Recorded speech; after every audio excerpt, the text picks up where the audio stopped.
ഗർവമുള്ള കണ്ണും അഹങ്കാര ഹൃദയവും ദുഷ്ടന്മാരുടെ ദീപവും പാപം തന്നെ. ഒരു മനുഷ്യൻ അറിയാതെ പാപത്തിൽ വീഴുന്നത് കണ്ടോ? അയാൾക്ക് പറഞ്ഞിട്ടില്ലാത്തൊരു കാര്യം ചെയ്തപ്പോഴാണ് പാപമായത്. ഉസിയാവ് രാജാവ് താൻ രാജാവായിരിക്കുമ്പോൾ തന്നെ പുരോഹിത ശുശ്രൂഷ ആഗ്രഹിച്ച് ദേവാലയത്തിനകത്ത് കയറി ധൂപം കാട്ടാൻ പോയി. അവിടെ വെച്ച് തന്നെ അയാൾ കുഷ്ഠരോഗിയായി മാറി.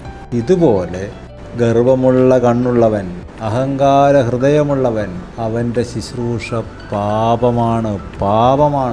പാപമായിത്തീരും.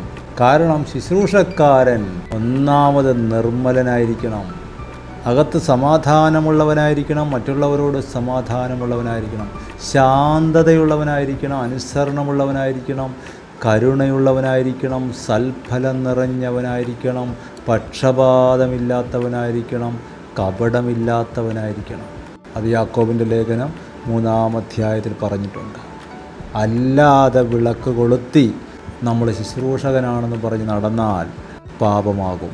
ശുശ്രൂഷക്കാരൻ, ആ വാക്കിൻ്റെ യഥാർത്ഥ അർത്ഥം തന്നെയുണ്ട്. ശുശ്രൂഷകനാണ്, മറ്റുള്ളവരുടെ കാല് കഴുകുന്നവനാണ്.